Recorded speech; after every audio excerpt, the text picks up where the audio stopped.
here it is, the iPhone 13 Pro Max in Sierra Blue. So I'm very excited to finally unbox the 13 Pro Max. It's only been 10 months since the 12 Pro Max came out, so it really feels like it's super early. Like I don't feel like I'm desperate enough for a new iPhone yet, which is weird, but very excited, mostly because of this color, not gonna lie. So this is the Sierra Blue 256 gig, and I gotta tell one thing right off the bat, like the packaging experience just becomes, the unboxing experience, sorry, it just becomes more and more kind of oversimplified as times go. I remember the days when unboxing used to be like an experience with so many levels, like so many things going on with it. Now it's pretty much nothing. So I'm mentioning this because the plastic is now gone from the outer cover. I'm not against that. I don't mind it. It's just, you know, I'm a little bit saddened to see the experience change so much. So I gotta say, you know, just there is definitely disadvantages to not having plastic, because look at this, the cardboard is already peeling off, and I would show you, but they're all in another box. But none of my other iPhone boxes, Apple boxes, came with damage from the store, like from the factory. So not having plastic is a little bit of a problem, but they do have these new pull tabs that go towards the inside somehow. I don't know how this works, but they go towards the inside of the box, not outside. So it's not connected to the front part. This is the inside part, so that's interesting. I've not seen a seal work like that. I guess it's like attached to the inner lid of this side, which probably makes it actually harder to seal these. I don't know what's up, but environmental change is afoot, and that's what we got here. So let me go ahead and unbox this. So we got two pull tabs, a very smooth and simple experience.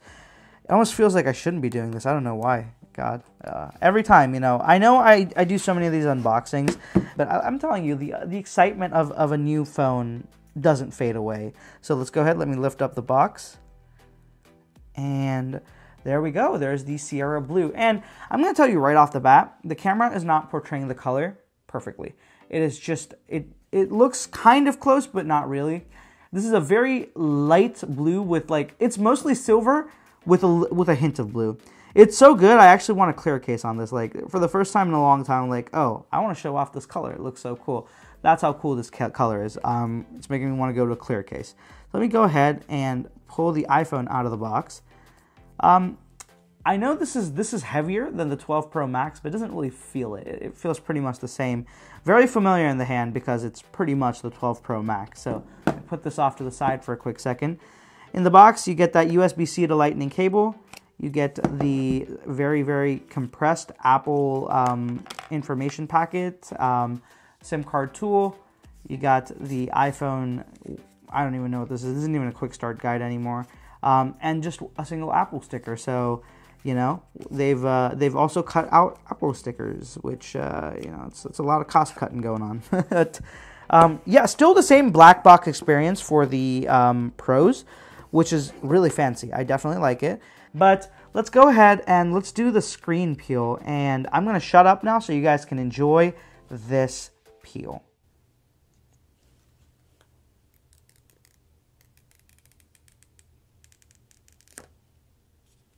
There we go. Oh man, this looks so good. So the first big change I'm noticing is that the speaker grill has been moved up to the very top. In videos, it didn't seem that apparent, but the second I looked at it, that's the first thing my eyes went to. And even before I do anything, because this display is so clean, I'm going to slap a screen protector on it very quickly. So give me a minute and I'll come right back to you.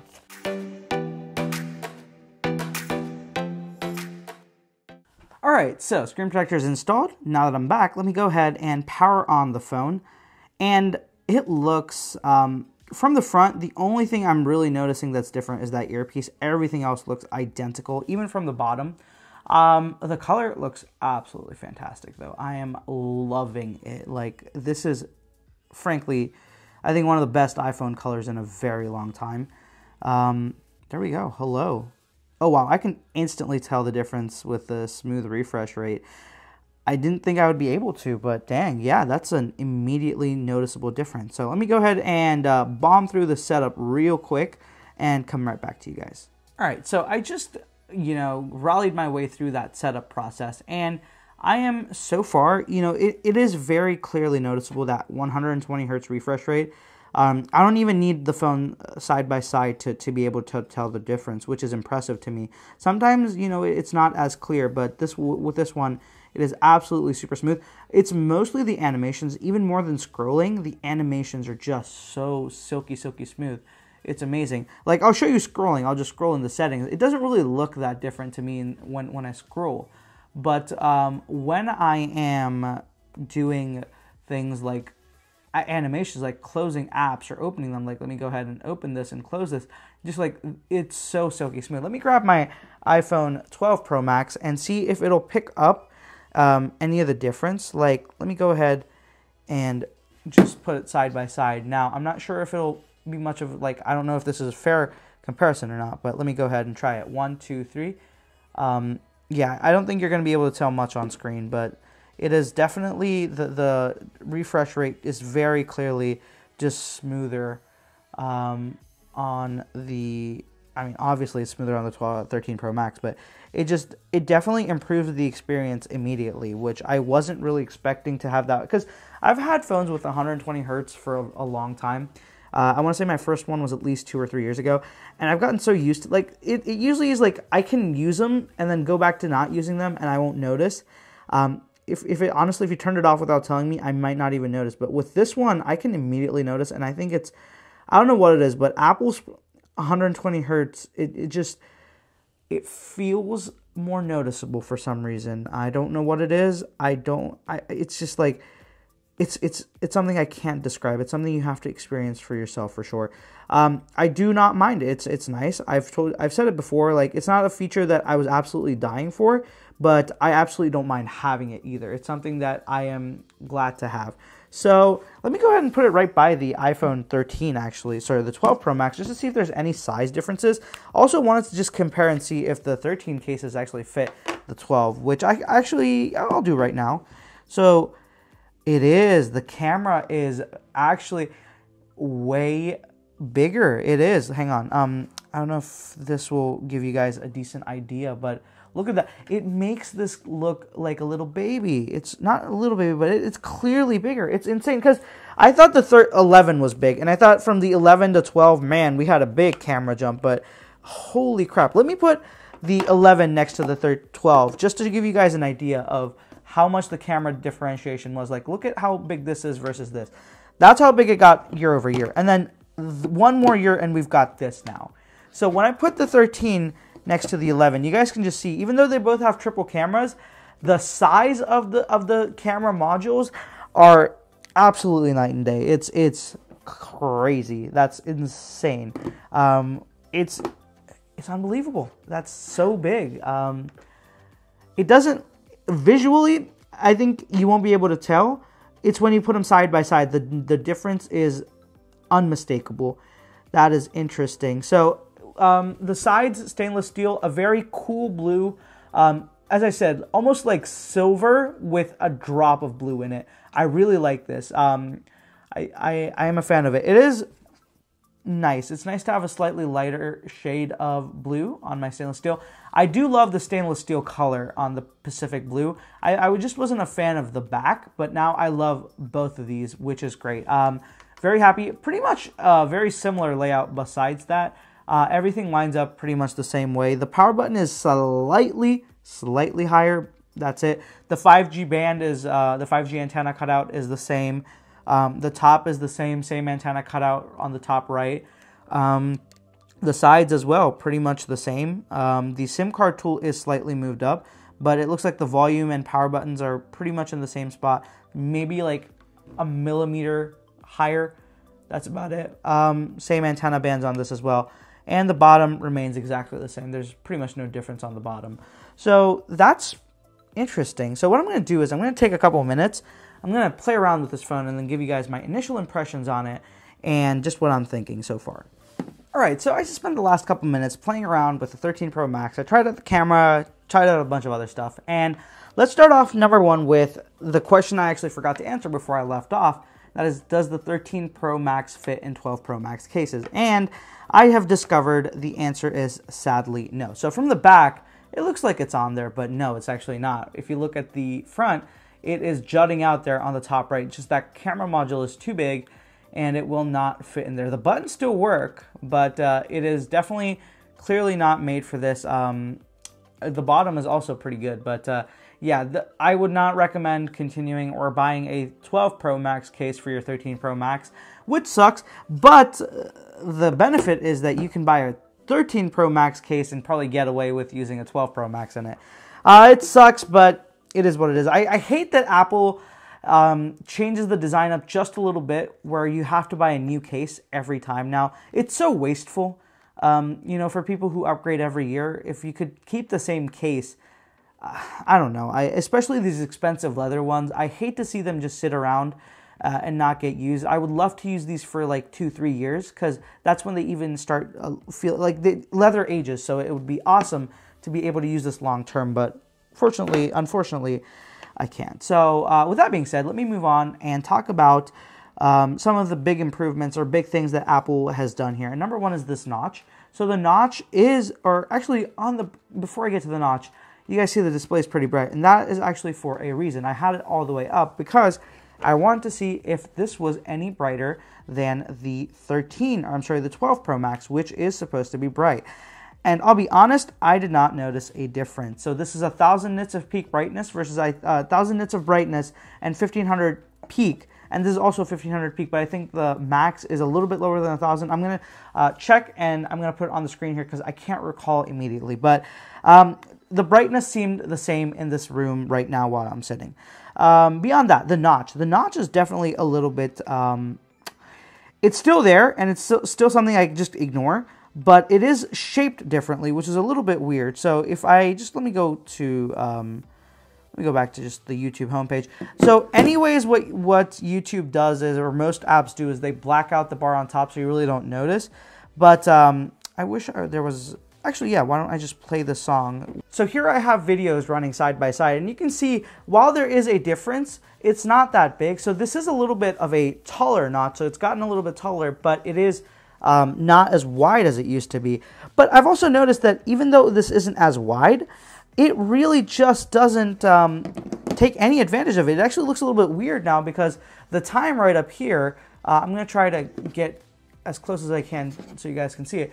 It almost looks a little bit weird now because of how much floating space is right there. They didn't utilize it or move anything in or give you any more information. At least in this, it felt like, okay, that was a perfect fit. You know, they made the font and everything kind of work perfectly for this. But on this, it just kind of feels, you know, that's what it is. So yeah, that's a better way to look at it. So you guys can see the notch just, you know, even though it's gotten smaller, it really hasn't taken advantage of that, which sucks because, you know, take advantage of it. Move maybe the signal or the Wi-Fi or even the battery, something over to this side, and there's more space on both sides. And maybe we can even get the battery percentage back. I don't know, something crazy like that. Who would have ever thought, you know? But alas, we don't have that.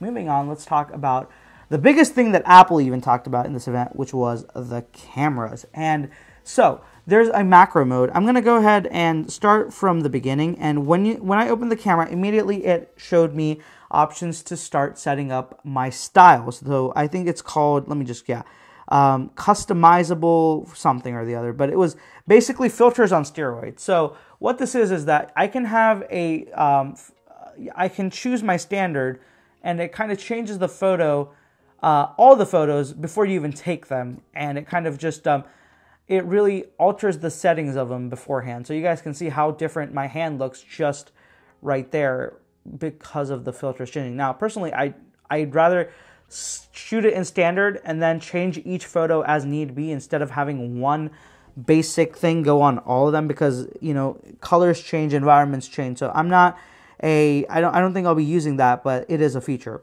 Moving on, let's talk about the macro mode. The macro mode was a cool addition, and I'll just give you a quick example. So here I have a box cutter, and I'm going to try to get, so as I am farther away, and as I get closer, I notice the shift on the screen, okay?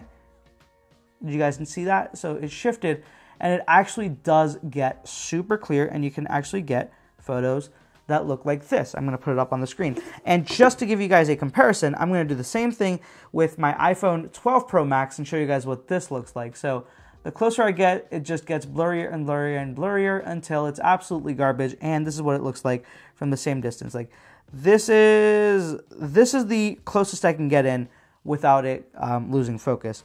Now, the macro mode is cool, but what I've noticed is that the transition is extremely jarry and it feels very weird, especially when you pull back out. It completely changes the color science of and like the color balance, which sucks. It's like, why Apple is usually so good at this? Why are they having trouble with this? It's unfortunate to me. I'll put up a video, actually, a screen recording of it so you guys can see it for yourself, because it won't show up like this on camera if you're looking at it from my screen on a camera on your screen. But hopefully the screen recording gives you a better idea of what was going on. It's a little bit unfortunate, and I'm hoping maybe a software tweak will fix the jarriness of it, but you never know. So as it is, not a big fan of how it's working, but hopefully it'll get better. Next, let's talk about the cinematic camera mode. Now this one is just... it didn't work that well for me. I'm not going to sugarcoat it. It sucked. So what it was, it pretty much felt like normal autofocus. Like there was a blurred background, and I tried to shift focus from one object to the other, and the other is further behind too. So it should pretty much exactly like the demo Apple showed. The only thing is these are objects and not people. So it should have worked in theory, but it didn't. And I'll do it right now. In fact, I'll do it right now. I'm going to film a video in cinematic mode, and I'm going to get close up to my B cam. Hopefully the B cam is picking all this up. And as I'm moving over, let's see if it picks up the desk in the background. Nope, it just refuses to. And the only way I can get it to pick up is if I tap on the back. And even then, it's really just not, it's like, come on, pay attention. Like, how hard is that? It's like, and not to mention, there's a very drastic, now it is a little bit my lights, but very clearly you can kind of see as you get closer, it'll shift to that macro camera and look kind of nasty for a second. It's not the greatest. It does feel a little bit wonky. So this is, again, just something that is a gimmick more than a actual selling feature, in my opinion, for the time being. Maybe if they improve it, I'll give you guys my full thoughts on it after I've done a review. But for the time being, don't buy this phone just for that cinematic mode. I don't know what's up. Now, there's also ProRes on this phone. I haven't messed with that yet, but let me go ahead. Oh yeah, I can't mess with it right now because it's not enabled. I just recalled.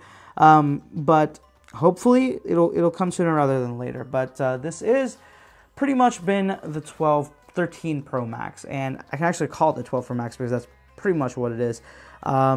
Very hard to tell apart the difference. I will be struggling telling these apart unless they're in the Sierra Blue color, because that's how similar they are.